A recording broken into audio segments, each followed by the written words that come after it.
Bonjour à tous, nous sommes le vendredi 5 juin, voici notre bourse. Quelle ouverture!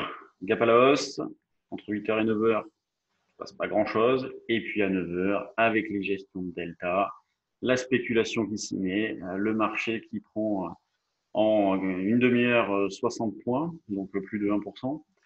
Ça reste hyper impressionnant, et quand on prend du recul, on est passé de 4002 à 5100, donc quasiment, allez, même un peu moins, 4002, 4180, et quasiment 1000 points en 2 semaines. C'est malsain, il faut bien avoir conscience. De toute façon, c'est toujours les mêmes ingrédients qui expliquent la hausse, avec des banques centrales qui sont en soutien. Donc, bon, le message est clair, elles sont là pour sauver la finance, pour faire monter les marchés. L'économie, elles s'en foutent. D'ailleurs, Christine Lagarde a déclaré, dans tous les cas, le Conseil des gouverneurs procédera à des achats nets d'actifs dans le cadre du PEPP jusqu'à ce qu'il juge que la phase de crise du coronavirus soit terminée. Et en petit commentaire, là, j'ai envoyé à nos abonnés, ça ressemble un peu au Whatever It Takes de Mario Draghi en 2014-2015. Quoi qu'il arrive, nous serons là, allez-y, payez, spéculez, et c'est ce qui se passe. Donc, il faut accompagner la hausse. Moi, j'ai eu un petit peu de réussite. J'ai acheté hier soir à 4985. Et j'aurais mieux fait de faire la grasse mat parce que j'ai vendu à l'ouverture et j'étais déjà content. Ça faisait déjà un écart de 80 points. Moi, j'ai absolument aucun regret. C'était logique. Ça fait un très bel écart. Donc là, maintenant, par contre, 5120, difficile d'acheter. C'est quoi, 5080, ça fait un écart important quand on voit que les pressions restent très fortes. La volatilité aussi qui reste importante, on est autour de 24, 25 de volatilité. Là, elle a diminué un petit peu. On était monté à 26 en milieu de semaine, là on est à 24. Et elle diminue un petit peu, mais on n'est pas à 10 comme avant la crise. Donc on sent qu'il y a quand même de la crainte, de la méfiance, des gestions qui, et elles peuvent vous dire ce qu'elles veulent, elles sont sous-investies. Euh, pour avoir lu et discuté avec pas mal de gérants, beaucoup attendaient un double appui sur les 3008. Donc là, maintenant qu'on est à 5100, que font-ils? Je pense qu'il faut toujours continuer d'alléger les portefeuilles. Nous, en tout cas, sur notre trade du jour action, des objectifs ont été atteints sur des valeurs. Je pense notamment à Air France, à Beneteau, on en reparlera tout à l'heure. Donc, on continue d'alléger. À court terme, les probabilités de poursuivre à la hausse sont maximum. Donc, on achète sur des replis. Hier, on a eu une belle journée de trading, puisque à plusieurs reprises, on a pu acheter à 4985. Vous voyez, moi, je l'avais fait ici, comme je vous l'ai dit. Donc, c'est dans l'enregistrement d'hier, 5010-15 pour sortir. J'ai recommencé là, 5010-15. Donc, lorsqu'on a eu l'annonce du plan de la Banque Centrale Européenne. Et puis, j'ai recommencé le soir. Et là, ça a été l'écart un petit peu plus important. Donc, 5080, pourquoi pas, tenter un petit achat dans cette zone-là. Sur le DAX, alors c'est vrai qu'au départ, on proposait un niveau d'achat. Donc, la proposition qu'on a faite vers 8 heures, bon, maintenant est hors sujet, évidemment, du fait que le DAX a repris 150 points. Sinon, on propose un achat vers 350-400. Bon, là, il va falloir le remonter. Alors, j'ai pas bien réfléchi encore, mais pourquoi pas dans le même esprit que sur le CAC, dans cette zone 580-620. Pourquoi pas, on peut prendre ça. L'eurodoll qui donc a profité des annonces d'hier pour monter d'un cran, franchir la zone des 1,1250. Donc on a un biais qui est davantage haussier, ça se sentait de toute façon sur l'euro-dollar où on était en reprise technique. Déjà au-dessus de 1,1150, on était moins vendeur systématique. Et donc depuis la rupture des 1,1250, avec un biais haussier. Donc achat sur repli, un 13, on va dire un 13, 10, 20 pour une zone proche. Sinon, c'est plutôt un 12, 80 l'esprit.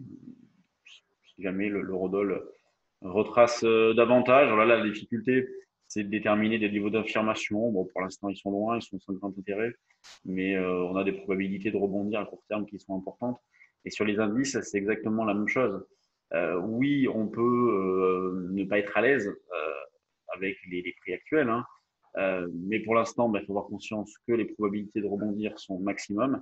Et ce qui est important dans ce genre de situation-là, c'est de déterminer des niveaux d'alerte. Donc nous, c'est ce qu'on s'efforce de faire sur le trade du jour, sur le CAC notamment, déterminer des niveaux d'alerte, considérant que si ceux-ci sont cassés, eh bien les probabilités diminuent. Donc il va falloir faire preuve de dynamisme sur la gestion des positions qui ont été prises jusqu'à présent. On ne va pas attendre le stop loss bêtement. Maintenant, le niveau de retournement est forcément éloigné. Donc, voilà, on va travailler comme ça. On accompagne la hausse. Parfois, c'est sympa à bosser comme hier. Aujourd'hui, c'est un petit peu plus galère. Donc, on en profite sur des calls qu'on avait achetés dans la phase de baisse. Je pense notamment au 4007 juin. Imaginez 4007, maintenant qu'on est à 5100, on les payait 20. Ils valent plus de 400. Ah, c'est une sacrée opération. Hein. Donc, on en profite grâce à ces calls-là. Donc, c'est déjà pas mal de les avoir. Et en intraday, on essaye d'accumuler des écarts sur les actions. Et je vais passer hop, à l'autre espace de travail. Donc sur les actions, avec le secteur aéronautique qui se comporte bien, vous voyez, vous avez Airbus qui prend un 7%, qui vient de franchir ses plus hauts de fin mars. Vous avez les bancaires, enfin, quasiment tout est dans le vert. Alors Sanofi en sous-performance, bon, c'est pas bien méchant. Tout le reste, on est sur des hausses de 5, 6, 7. Alors là, c'est un feu d'artifice. Il y a tout qui décolle, qui accélère. Total, donc qui arrive dans une zone d'allègement. C'est pareil, sur le trade du jour, on en avait acheté vers 30. Donc là, eh bien, on va en sortir encore un bout, on va continuer d'alléger, puis garder un petit solde pour profiter de la suite. Le CAC, vous voyez, la hausse, on la voit, hyper impressionnante ici. 625 millions, il est 9h43. C'est bien. C'est pas exceptionnel, mais c'est bien. Les grosses pondérations, vous les avez là. Donc, bon, on est plutôt en ordre dispersé, avec une nette surperformance d'Airbus. Unibail qui est reparti fort aussi, depuis pas mal de temps. Donc, il a calé temporairement sur ses plus hauts d'avril et de fin mars. Et puis là, qui est toujours, mais on passe de franchir cette zone-là. Air France qui monte de 10%. Le signal d'achat, donc on a déclenché au-dessus de 4,50, confirme parfaitement bien. On gagne déjà plus d'1 euro par titre. Donc, c'est un gros écart. Là, on est sur une résistance importante. Donc, pour alléger de moitié, un peu plus même, et garder un solde pour viser, je sais pas, pourquoi pas 7, 8. Il n'y a pas d'urgence. Après, on est tranquille, vu l'écart qui a déjà été réalisé. Katana qui monte aussi. Tiens, si Katana monte, Beneteau doit monter aussi, puisqu'on a allégé tout à l'heure. Vous voyez, Beneteau plus 4 et quelques, donc c'est bien, on arrive dans cette zone, donc le gap ici.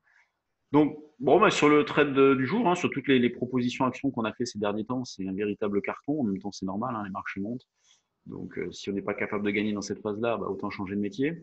Mais ce qui est intéressant, c'est qu'on a des confirmations rapides, on a déclenché des signaux proches, donc on a eu un super timing. Et donc, ça, c'est plutôt bien. Vous avez Figeac aussi qui est pas mal. J'avais mis des alertes dessus, j'ai rien fait. Bon, tant pis. On peut pas tout faire non plus. Des marchés qui restent toujours bien orientés, très bien orientés même. On se fixe pas d'objectif, on accompagne la hausse, on détermine les niveaux d'alerte intraday, et puis on achète du mieux possible. Allez, je vous laisse. Je vous souhaite un bon week-end. Sur notre site, vous avez notre calendrier des prochains événements, des formations, des petites présentations, pas mal de choses en ce mois de juin. Et on se retrouve lundi pour un nouveau point bourse. Salut tout le monde.